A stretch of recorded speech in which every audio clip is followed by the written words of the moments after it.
This is a new experience. This is a really hard time to live and be a person. There's no doubt about it. When the lectionary had these two scriptures, it was a gift to me to be able to sit with them and learn and try to live in the light of what they were saying or what the Spirit of God was saying in them.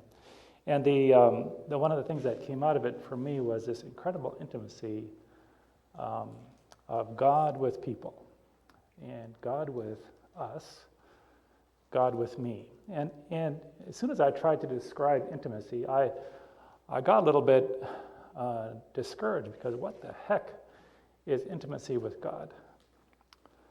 So I'm going to try to reflect on that a bit in relation to fear and living life. And while I was preparing for this talk, Desmond Tutu died.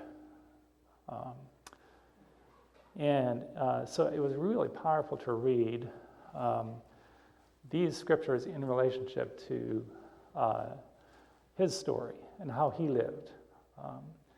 Because my goodness, if anybody understood the incredible challenges of life and the pain of life and the pain of those he loved, it was certainly Desmond Tutu. I had the privilege to go to South Africa and Lesotho just after apartheid ended. And Desmond Tutu was a key leader in trying to find the way after the violation of apartheid. And they continue to do so. So I'm going to reflect a little bit I'm going to use some of his words as well this morning.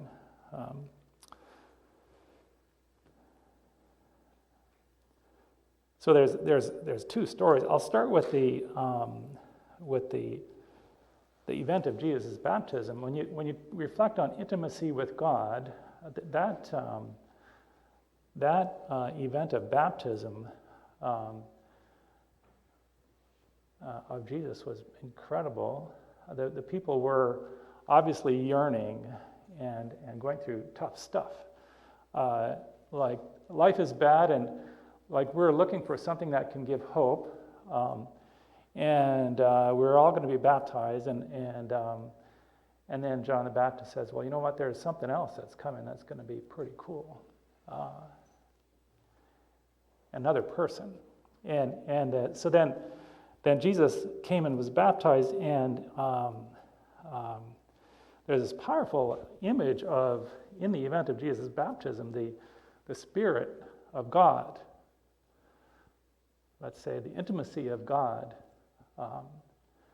entered and became with Jesus in a new way.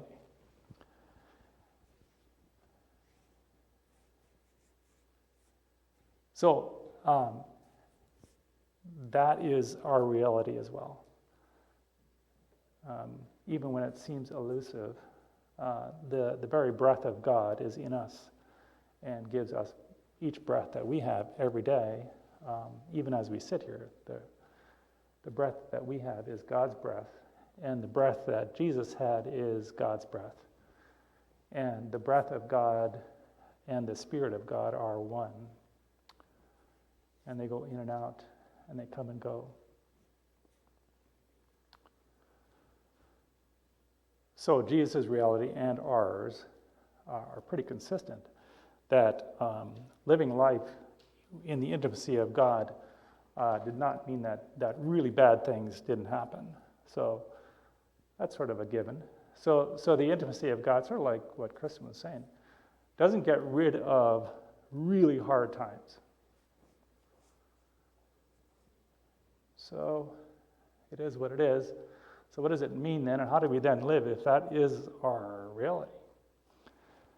So then there was another story in the Old Testament, so that the people of Israel were exiled. So their nice home, the comfort of their country, and all that was good in their life was taken away. Sort of like what we're experiencing now Like, my goodness, just when you think it's going to be better, it's not. And I guess the people of Israel felt the same way. Like, wow, it's really bad, and it gets even worse. And then they get exiled. They got to go live somewhere else for a while. And they had to go live under somebody else's influence. And they felt a huge lack of control, I imagine. And boy, things used to be so much better, and they're terrible. And into this very gut-wrenching time and disjuncture of what life we'd like to have. Like the life we'd like to have is way over here, and we are way over here. Like, what's going on? God is not even anywhere close. God is absent, right?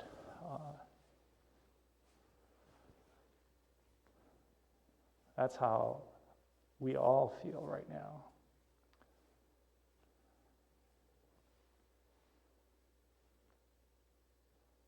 And then into that sense of God's absence comes these words that Bonnie read with such tender emotion.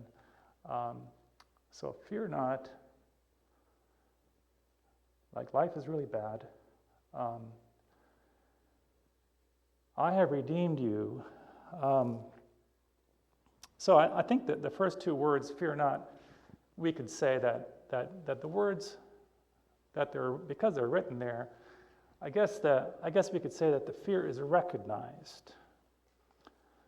God recognized and saw and understood the fear of the people. So God said, fear not, because I know you're really scared. Fear, I don't know, you could talk about fear in so many ways, but the images that Kristen provided us were really, really good. Like, I'm going to get hurt. I am going to get hurt even worse than I am now. Or I could die. Or my loved ones, the people I love, could experience something really bad. I don't know how else to describe fear, but it's that sense of the future is in peril. The future is threatened. So that's fear, recognized. It's really bad, and it could get even worse. So then the second phrase was, I have redeemed you. Fear not, for I have redeemed you. So,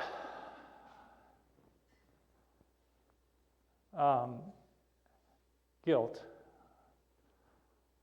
Like, did I do this? Did I make this happen? What did I do wrong that this is happening to me? Or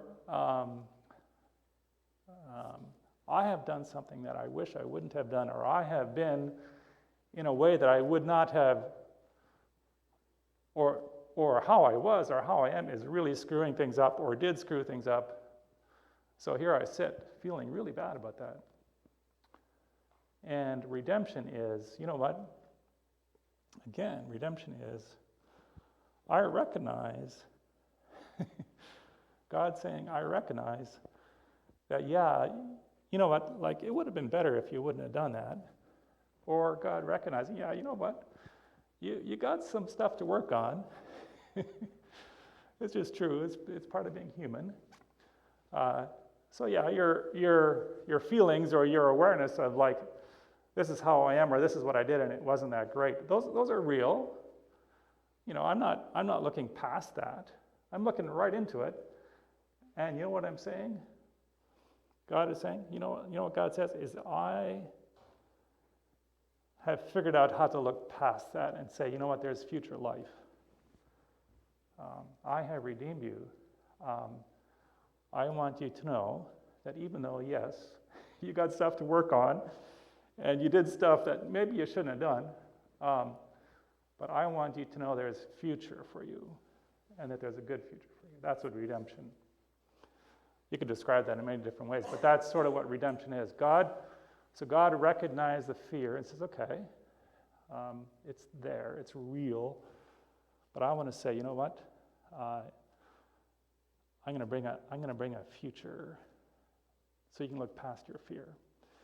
And then the redemption part is, yes, I recognize that you are very human. and and you're working on stuff and you wish you could be different, but you're not. And you're going to always have to work on stuff. And I want you to know, God says, that I'm going to stick with you, even though that's there, and I'm going to stick with you into the future. That's what redemption is. God recognizing and saying, you know what, there's still a future. Because I'm going to stick with you. I am going to be in relationship with you. That's sort of what that seems to say. Intimacy with God is just like elusive, but it's like really right here, right at the same time. But anyways, so then there's another phrase there. It says, like, it just made me cry when I first read it and was meditating on this, because it says, I have called you by name. Okay. I know exactly who you are. I know your name. I know your name.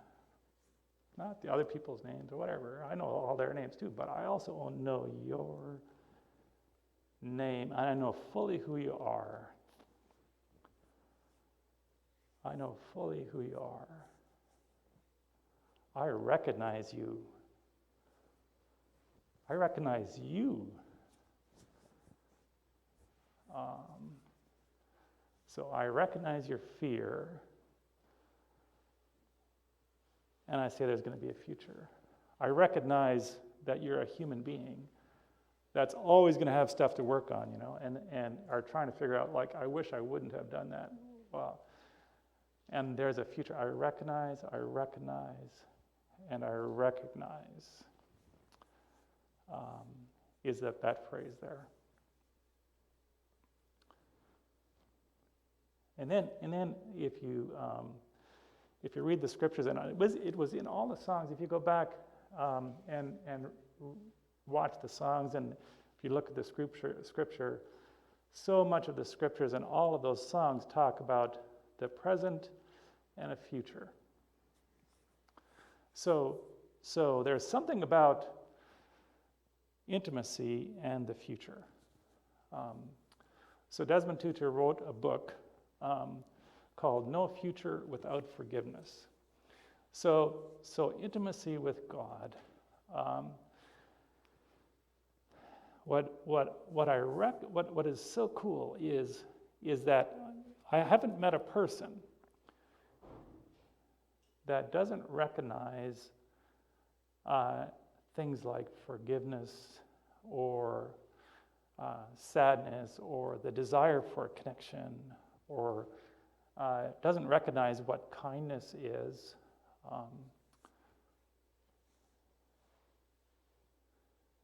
Even though I feel really like I'm really angry at some people because of the way they are, but in the messiness of their life, that makes me really angry with them. I still see that they recognize that things like forgiveness and redemption and kindness and love are meaningful to them.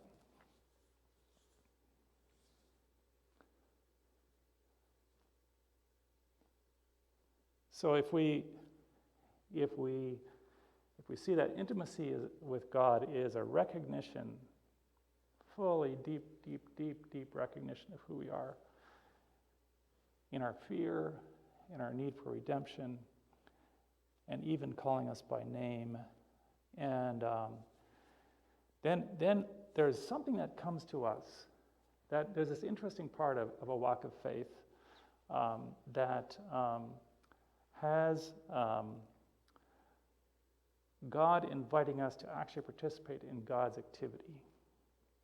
And the way God is, somehow God has made us so that we are invited to actually engage in the way God lives life, and to be intimate with others, and to forgive other people, to love other people, to be kind to other people, because that's so. If you say that, like, there's all these things that make us feel like there will not be a future, there are those things like forgiveness and kindness and love that actually create a future.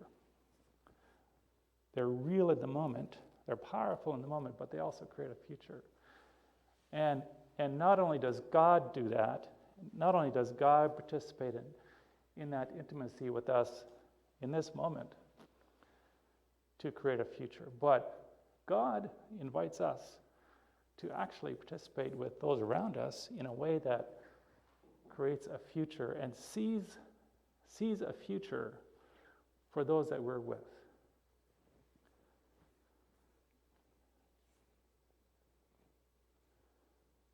So a lot of people are dying right now, more than usual. And death, there's an ending to death. There's a jarring ending to death, no matter if you expect it or don't expect it, or if it comes tragically and suddenly, or whether it comes over time. But there's something about an intimacy with God that sees past death and sees a future past death. So, pardon me, I'm going to speak like a chaplain now, but it's really interesting that walking through the tragedy of some of these deaths, and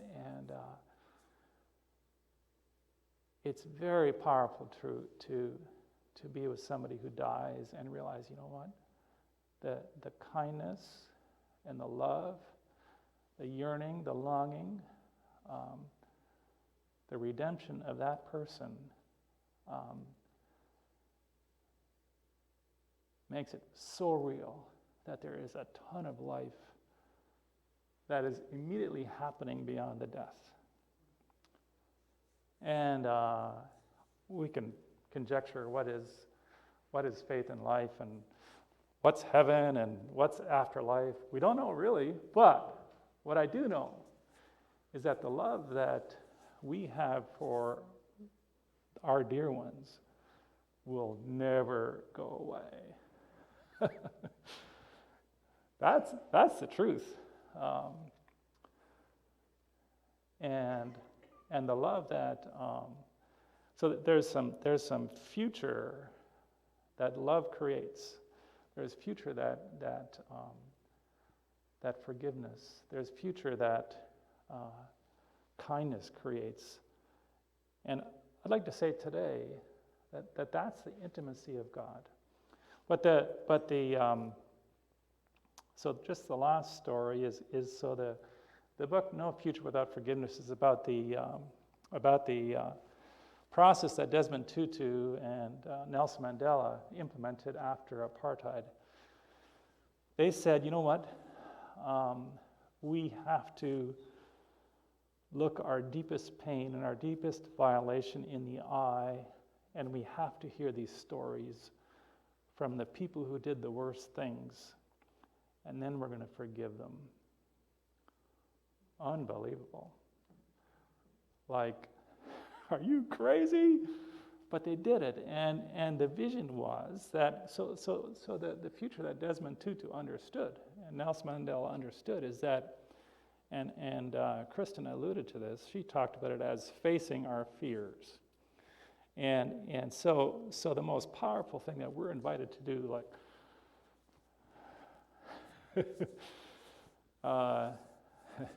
This is where the most sacred and swear words come together for me, but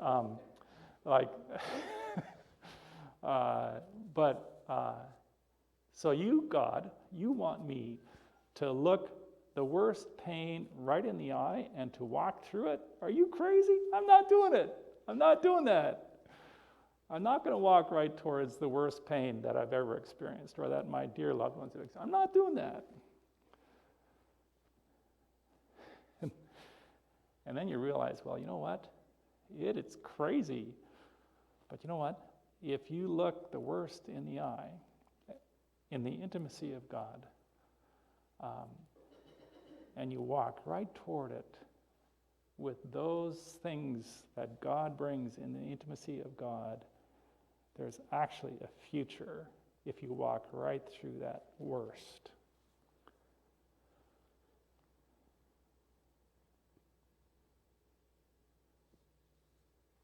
So life is really hard right now, really hard. A lot of people are dying, and there's so much inability to be able to talk to each other. We have lost our ability to talk to those people that we disagree with. It's just, wow, are you serious? This is like craziness. And into our reality speaks these passages. Fear not, for I have redeemed you. I have called every person on every spectrum of every deep disagreement by name. And I have called you by name, and you know what? Every one of you, no matter how much you can't even talk to each other and how much hurt you're inflicting on each other and you're experiencing, you are mine. And because you are mine, I'm going to walk with you right through the worst of what this is, and I see a future for you. And because of who I am closely with you, you also can see a future, and you can see a vision for that future. Thanks be to God.